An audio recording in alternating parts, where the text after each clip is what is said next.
사랑하는 사람으로 변화됩니다. 오늘 두 번째 시간입니다. 자, 눈을 한번 마주쳐 봅시다.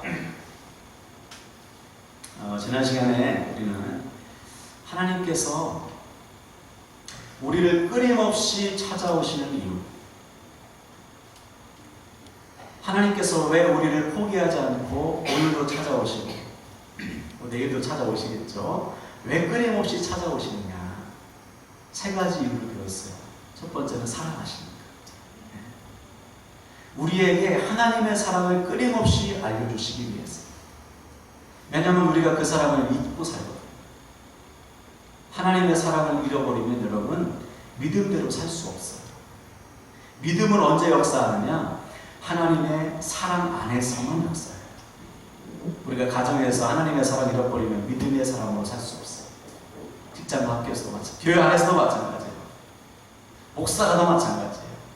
하나님의 사랑을 잃어버리면 절대로 믿음의 사랑으로 살 수 없어요. 여러분, 오늘 찾아오신 주님, 사랑을 회복하실 주님을 만나셔서 주를 향한 사랑이 회복되기 바랍니다. 별로 회복되기 싫으세요? 다시 회복되기 바랍니다. 사랑이 회복됩니다. 두 번째는 무엇입니까? 구원하십니다. 우리를 사랑하신 주님은 우리를 구원하시려고 오셨어요. 그렇죠? 근데 우리가 어느덧 구원의 기쁨을 잃어버리잖아요. 우리도 그렇고. 구원의 기쁨을 잃어버리면 그 역시 믿음대로 살 수 없어요. 여러분, 다윗이 범죄할 때, 다윗이 밧세바를 감금하고 그의 남편을 죽일 때 그가 구원 받았겠어요? 안 받았겠어요? 구원을 받았지요. 구원 받았음에도 불구하고 그는 범죄했거든요. 그래서 나중에 그가 하나님 앞에 회개하면 뭐라고 노래했어요? 찬양했어요? 기도했죠? 시편 52편에 주님, 구원의 즐거움을 회복하여 주옵소서. 구원의 기쁨을 잃어버리니까 다른 것에서 즐거움을 찾잖아요. 오늘 구원의 기쁨이 회복되길 바랍니다. 목사님, 저 아직 구원 확신이 없는 것 같아요. 구원 아직 못 받은 것 같아요. 괜찮아요. 오늘 찾아오셨으니까 주님을 믿고 여쭤봤어요. 누구든지 주님을 믿는 자는 구원을 받아요. 할렐루야. 세 번째, 왜 찾아오시느냐? 사용하시고. 우리를 찾아오셔서 우리를 구원하신 주님은, 야, 조 목사, 이제부터 네 맘대로 마음껏 살아라. 내가 너 너무 사랑해. 너 구원했으니까 이제부터 네 세상이야. 자, 마음껏 따먹어라. 선악과도 실컷 따먹어라. 이렇게 말씀했나요? 아니죠. 창세기 1장 28절 보니까 생육하고 번성하여 땅에 충만하라. 땅을 정복하고 다스려라 그랬어요. 누구 대신? 나 대신. 야, 내가 너 너무 사랑해. 목사님 보세요. 안 보면 절대로 말씀이 안 들어가요. 말씀은 싸우는 거예요. 예배도 싸우는 겁니다. 힘을 다하는 거예요. 기도도 여러분 좀 힘을 다하세요. 그만하세요 할 때까지 하셔야 돼요. 여러분, 기도 그만. 너무 커. 이 정도. 찬양도 여러분 제발 좀 진정하세요. 그 정도로 찬양해야 돼요. 그렇잖아요. 여러분, 오늘 아침에 딱 일어나가지고 내가 구원받았어. 다윗처럼 막 춤추는 게 이래야 정상이에요. 예배도 마찬가지예요. 예배는 싸우는 거예요. 말씀으로. 이 시간 싸우면서 들으시길 바랍니다. 그래야 확 들어오지. 사용하시는 거예요. 우리를 사랑하시고 구원하신 주님은 우리에게 부탁하셨어요. 너 이제부터 내가 너를 통해서 선한 일을 이룰 거야. 내가 너를 통해서 위대한 일을 이룰 거야. 오늘부터 너는 나의 손과 발이다. 이 땅을 정복하고 다스려라 그랬어요. 여러분, 하나님의 손과 발입니다. 우리가 믿으세요? 하나님의 손과 발로 우리를 쓰시려고 하는 거예요. 그래서 오늘도 찾아오셨어요. 여러분, 믿음의 길을 열면 들릴 거예요. 내가 너 쓰고 싶다. 내가 너 쓰고 싶어. 한번 자기에게 말해볼까요? 내가 너 쓰고 싶다. 네. 하나님의 음성을 들으십니다. 그런데 예나 지금이나 많은 사람들이 내가 너 쓰고 싶다 할 때 하나님 저 못 안 돼요. 그런 사람 많아요. 하나님 저 준비가 안 됐어요. 하나님 저는 못해요. 힘도 없고 말도 못하고 아무것도 안 해요. 어떻게 보면 겸손의 모습일 수도 있는데요. 믿음의 눈으로 보면 이것은 겸손이 아니에요. 교만한 거예요. 우리는 부족하고 연약한 게 맞아요. 우리의 힘으로 못해요. 그러나 나를 부르신 분이 전능하신 하나님이시잖아요. 그러면 아멘하고 순종해야죠. 근데 모세를 보세요. 하나님께서 모세를 찾아가셨을 때, 물론 모세는 80세의 노인 양측입니다. 그렇죠? 인생을 놔버린 상태예요. 40살까지 애굽이라는 큰 나라의 왕자로 살다가 양치가 됐으니 얼마나 처량합니까? 근데 하나님께서 그를 찾아가셨어요. 내가 너 쓰고 싶다는 거예요. 그러면 하나님 이렇게 노인까지 쓰시다니 감사합니다. 할렐루야 아멘하고 순종해야 정상인데 모세는 못한다죠. 안 돼요. 저 못해요. 왜 그렇지? 하나님에 대한 확신이 없는 거예요. 믿지 못하는 것이죠. 자기를 부르신 하나님 앞에 순종하고 헌신하기 싫어요. 나 좀 내버려 두세요. 그 말이에요. 나 좀 내버려 두세요. 그래서 하나님께서 막 보여주잖아요. 야 지팡이 던져봐. 뱀이래. 야 뱀꼬리 잡아봐. 다시 지팡이가. 그래도 안 믿으니까 손 좀 넣어봐. 빼봐. 문둥이가 됐어. 다시 넣었다 빼봐. 온전해졌어. 그런데도 못한다는 거예요. 저 말 못해요. 말주변도 없어. 나중에 하나님이 화내시잖아. 야 내가 한다고 하는데 왜 네가 못한다고 하냐. 그래서 붙여준 사람이 그래야 아론. 그리고 지팡이를 다시 주면서 이 지팡이로 기적을 해낼 거야. 그러니 가라. 그제서야 모세가 아멘하고 순종하고 가자. 이 모습이 바로 우리의 모습이에요. 하나님 오늘도 우리를 찾아오셔가지고 내가 너 쓸 거야. 헌신해라. 두 손 들고 나에게 네 삶을 맡겨라 하는데 오늘도 거부한다면 우리 여전히 광야에 머물 거예요. 모세가 만약에 80세에 거부했다면 하나님께서 다시 찾아오실 때까지 모세는 양을 치러요. 광야에서 싸워요. 그러나 그가 찾아오신 주님을 붙들었기 때문에 그의 인생이 쓰임받는 인생이 됐어요. 여러분 오늘 그 하나님 붙드시길 바랍니다. 하나님이 찾을 때 아멘하는 것이 이게 지혜로워요. 만약 제가 하나님이라면 모세 안 써요. 안 써. 쓰시겠다고 사람이 널렸는데 하나님은 계속해서 찾아오십니다. 하나님은 오늘 우리를 또 찾아오셨음을 믿으시길 바랍니다. 그 하나님 앞에 여러분 두 손 들고 하나님 부족하지만 나를 쓰시려면 쓰세요. 이렇게 헌신하여 쓰임받는 저와 여러분 되길 바랍니다. 자, 그래서 하나님께서 우리에게 요구하시는 것은 다른 거예요. 다른 것이 아니에요. 하나님은 우리의 강함을 필요하시지 않습니다. 하나님은 우리의 건강을 필요하시는 게 아니에요. 우리의 물질, 우리의 지식, 우리의 경험을 요구하시는 것이 아니고요. 하나님께서 우리에게 요구하시는 것은 딱 한 가지예요. 순종을 요구하세요. 성경에 나와 있는 수많은 사람들은 다 순종해서 쓰임받는 사람이에요. 순종해서. 예를 들어서 여러분이 잘 아는 엘리야. 그 당시에 왕이 북이스라엘의 왕이 아합이잖아요. 아합이 하나님을 믿지 않습니다. 그의 아내가 바알과 아세라 우상을 섬기는 주동자예요. 모든 백성들이 하나님을 섬기지 않고 바알과 아세라를 섬겨요. 그래서 하나님이 그 백성을 간음으로 치셨죠. 3년 반 동안. 엘리야도 하나님께서 명하신 시내 거기서 물을 마시면서 하나님이 까마귀로 배달해 주시는 음식을 먹으면서 살았어요. 그런데 그 시냇물 마저 말랐거든요. 그래서 하나님이 명령하신 동네가 있습니다. 사르밧이라는 동네에 가면 과부를 만날 것이다. 그 과부의 집에서 지내는 것이었어요. 이 말씀 듣고 엘리야가 조금 황당했지 않았겠어요? 아니, 보내려면 부잣집에 보내지 이 가뭄에 무슨 과부 댁에 보내나. 여러분, 과부는 가장 가난한, 그 당시에 과부와 고아는 가장 가난한 사람들이에요. 근데 보냈거든요. 엘리야가 아멘했어요. 하나님이 보내시니까. 만났습니다. 만났더니 진짜 과부. 만나서 나에게 빵을 좀 주시오. 그랬더니 과부가 뭐라고 했어요? 저에게 빵이 없습니다. 오늘 밀가루 한 움큼 남은 거, 그리고 마지막 나에게 있는 아들 먹이고 우리는 굶어 죽을 날만 기다리고 있습니다. 그때 엘리야가 그 여인을 향해서 선포하죠. 두려워 말고 하나님께서 너에게 명령하신 대로 순종해라. 그러면 가뭄이 끝날 때까지 기름통에 기름이 마르지 않을 겁니다. 밀가루통에 밀가루가 끓어지지 않을 것이다. 이 말씀에 과부가 아멘 했어요. 순종했어요. 그랬더니 진짜로 가뭄이 끝날 때까지 밀가루와 기름이 떨어지지 않았어요. 주님께서 이 가난한 과부에게 요구하시는 것은 밀가루와 기름이 아니었어요. 순종을 요구했어요. 그랬더니 쓰임 받는 거예요. 오늘 저와 여러분도 마찬가지예요. 하나님께서 우리에게 순종을 요구하십니다. 그러므로 믿음으로 순종하시면 돼요. 그러면 하나님께서 쓰십니다.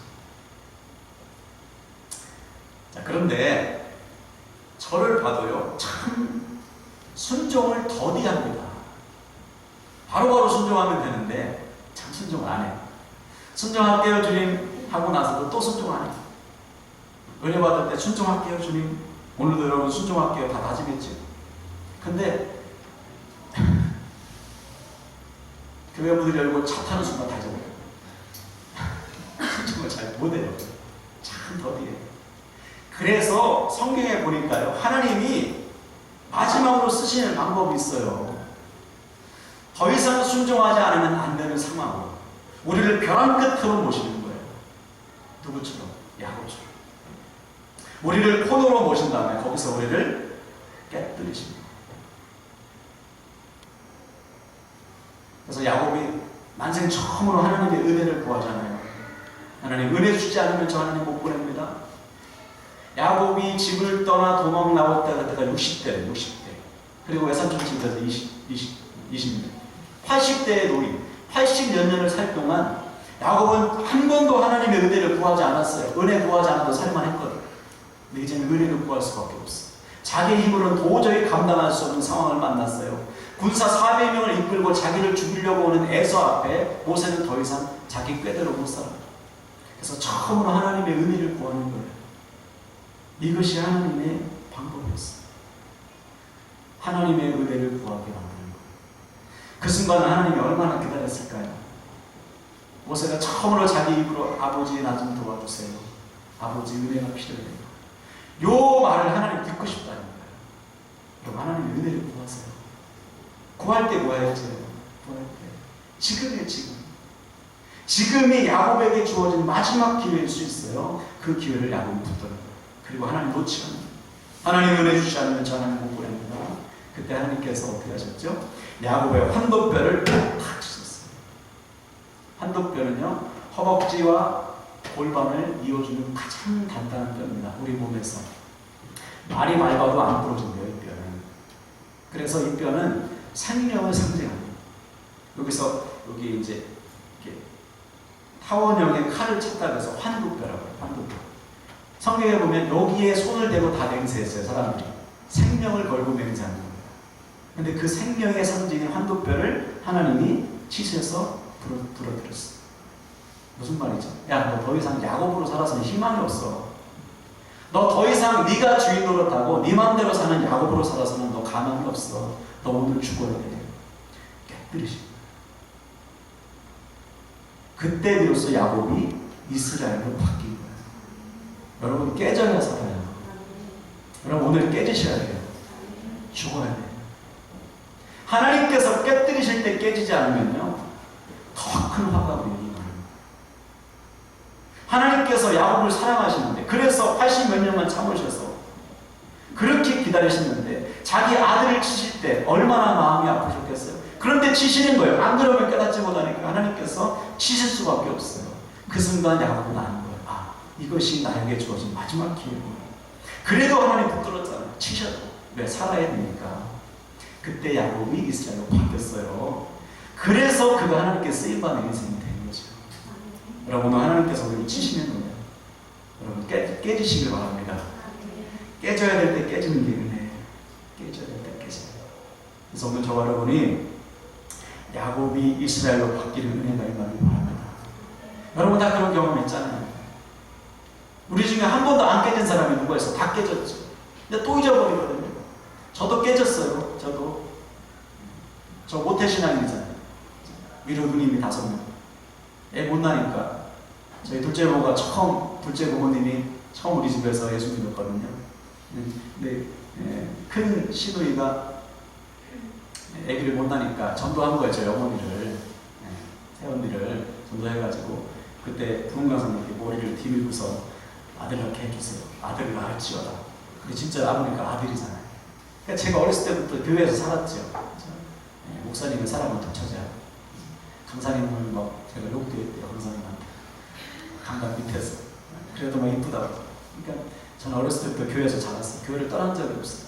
고등학교 때도요, 하숙하면서 매 주일마다 가서 성가대하고 찬양하고 막 했어요. 그런데 제가 대학교 딱 올라가고 딱 한 학기 버텼습니다. 제가 토목과 갔잖아요.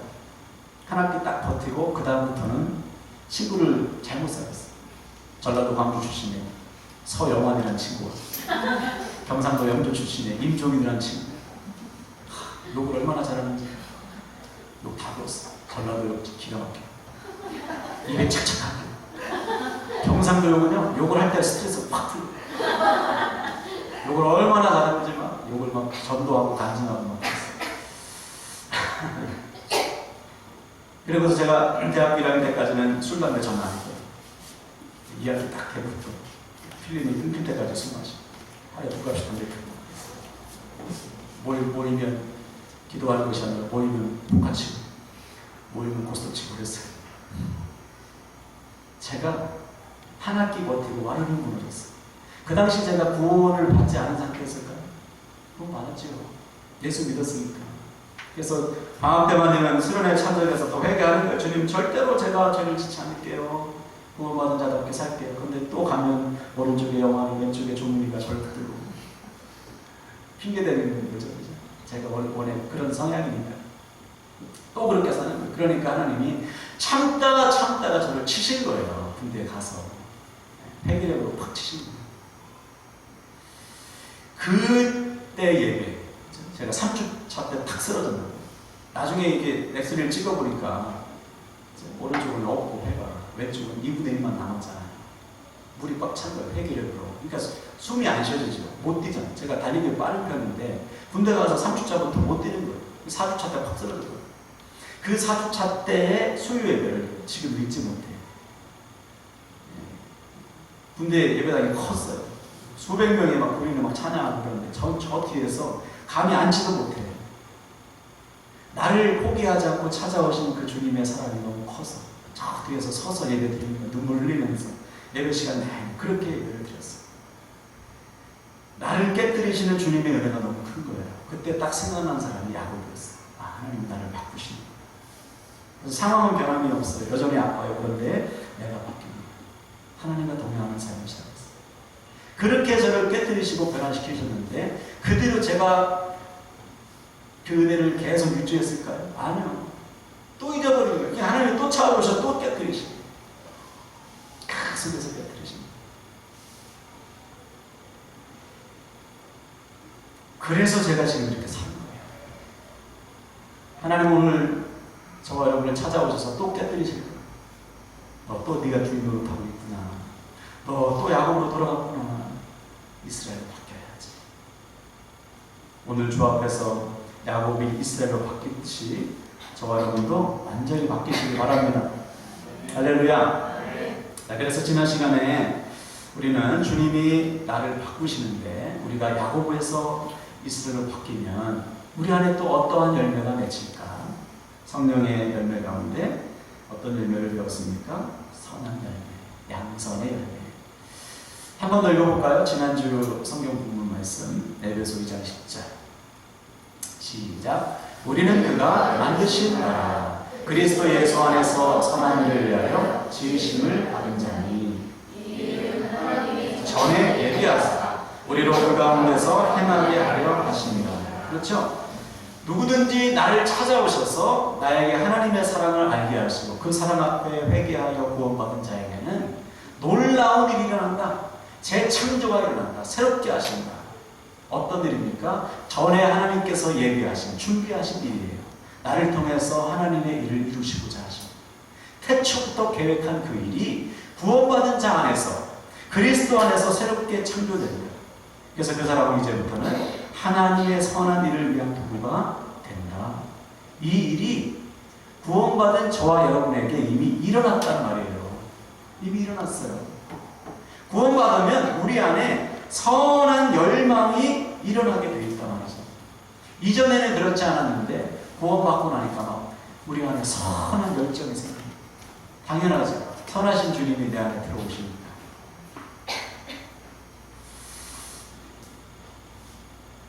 이 열망이 회복되어야 된다는 것이죠. 선한 열정. 주님의 마음이 내 안에 오니까 막 착하게 살고 싶고 막 눈에 보는 눈이 달라져. 사랑을 바라볼 때 막 우리 안에서 주님께서 자꾸만 말씀하시는 거야. 야, 너 선한 일 해야지. 적극적으로 바뀌는 거예요. 사람. 그래서 오늘은 두 번째 시간. 그러면 도대체 어디까지 적극적으로 바뀌는가? 본문을 다시 한번 보세요. 로마서 12장 17절. 시작. 아무에게도 악을 악으로 갚지 말고 모든 사람 앞에서 선한 일을 도모하라. 아멘. 우리 안에 선하신 주님이 임하면 우리가 어디까지 선해지는가? 우리에게 악을 행한 사람까지도 선을 베풀게 된다. 모든 사람에게 선을 베풀게 된다. 이전에는 내가 좋아하는 사람, 나의 가족, 나밖에 몰랐는데 이제부터는 나와 상관없는 사람, 내가 별로 싫어하는 사람, 누구나 업신여기고 자기까지도 선을 베푼 사람이 됩니다. 도모하다라는 말은 계획하라는 말이지. 적극적으로 선한 일을 계획하는 사람이 된다 이거예요. 계획하는 사람. 선한 열망이 우리 안에 회복이 된다. 이 열매가 지금 우리 안에 있냐 말이죠. 예를 들어서 삭개오 아시죠? 삭개오가 주님 만나기 전에는 자기밖에 몰랐죠. 자기와 자기 가족, 돈밖에 몰랐어요. 근데 주님을 만나고 나니까 변화됐거든요. 그때 삭개오가 뭐라고 고백하지? 주님, 제 재산의 절반을 팔아 가난한 자들에게 나누어주고 지금까지 사기치고 속여서 빼앗은 것을 4배씩 갚겠습니다. 주님께서 시킨 말이에요. 자기 안에서 주님을 만나 변화되니까 자기 안에 선한 열망이 있대요. 가난한 자에게 눈이 들어가요. 지금까지 사기친 것에 대해서 회개하는 4배씩 갚겠다. 이러한 변화가 구원받은 자에게 반드시 일어난다. 그러므로 사랑하는 여러분은 오늘부터 누구를 대하든지 모든 사람을 대하실 때 우리 안에 이러한 선한 열망이 회복돼요. 보는 눈이 좀 달라져요. 보는 눈. 주님의 눈으로 보면 사랑하지 못할 사람이 없어요. 주님의 눈으로 보면 선을 베풀지 못할 사람이 없어요. 성경에 보니까 선을 행할 줄 알고도 행치 않는 게 죄라고 했어요. 한번 따라할까요? 선을 행할 줄 알고도 행치 않으면 죄냐. 착한 일인데 뻔히 알면서도 행하지 않는 것 자체가 죄라는 거예요. 구원받은 자에게는. 그래서 마태복음 25장에 보면 주님께서 재림하실 때 비유로 하셨어요. 양과 염소로 나눈다. 세상 사람들.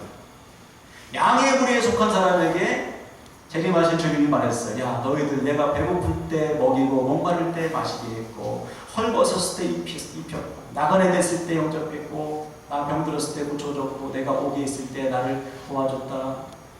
그랬더니 사람들이 주님을 우리가 언제 주님을 불쾌했나요? 우리는 그런 적 없는데요. 그랬더니 주님이 뭐라고 했어요?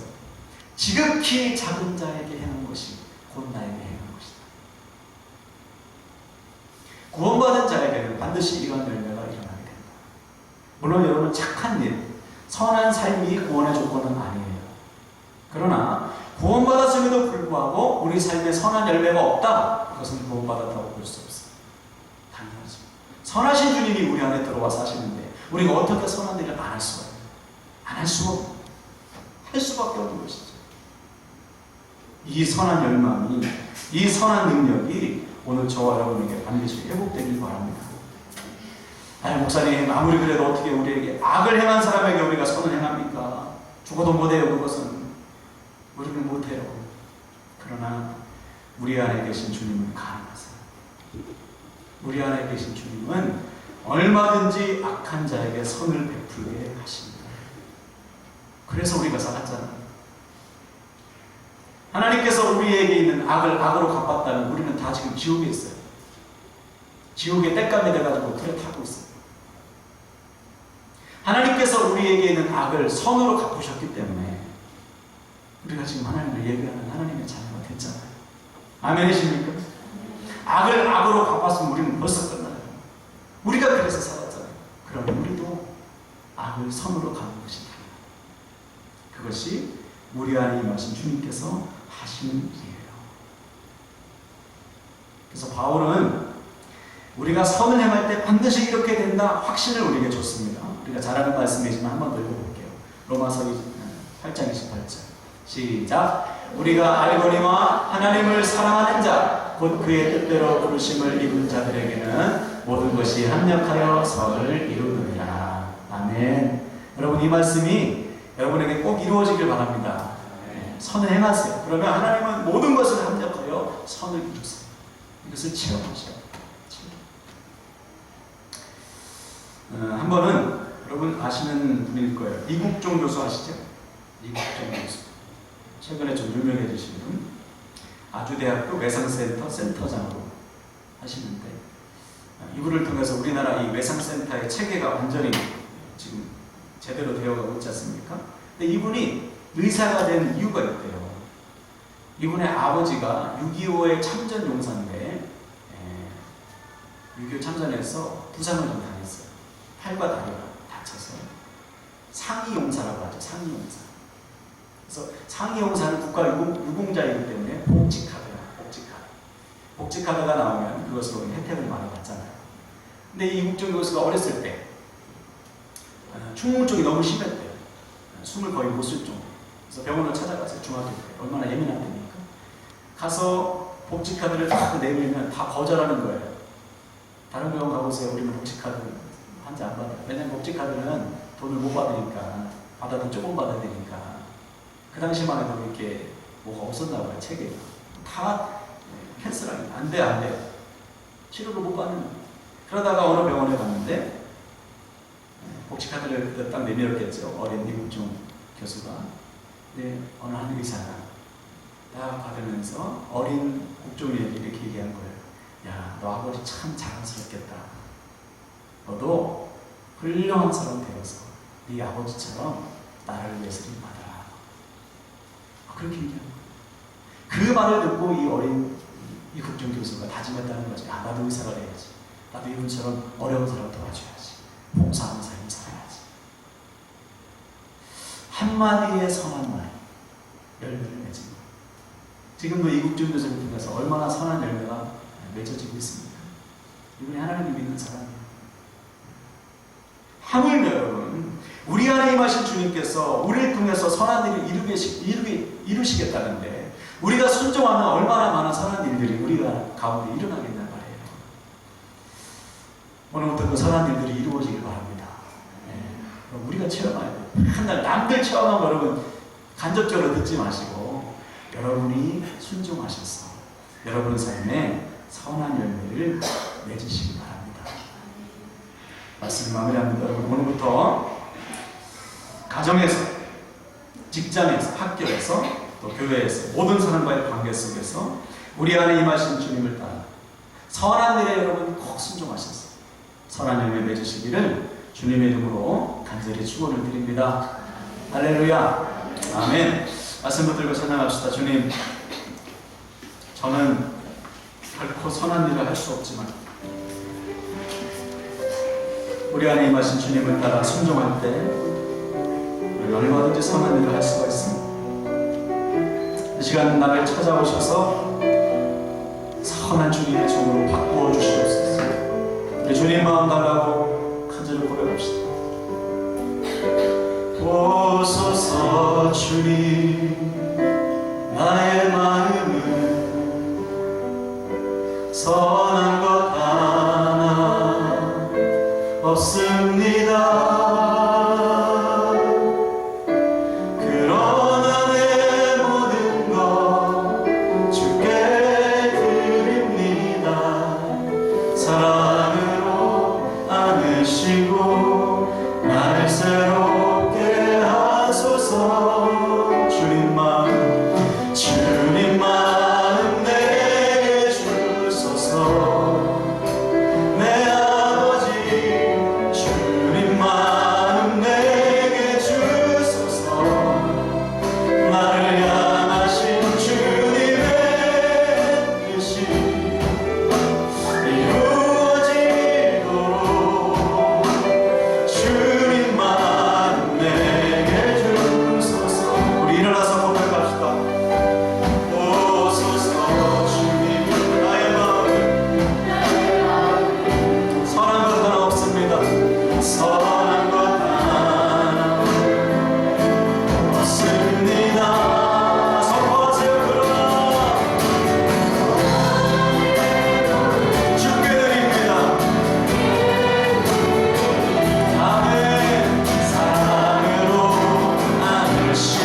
기도할 때 주님의 마음을 우리에게 주시옵소서. 선하신 주님께서 우리 안에 들어와 우리를 이미 변화시켜 주셨음을 믿게 하소서. 오늘부터 하나님 모든 사람을 대할 때 주님의 마음과 눈으로 보게 하소서.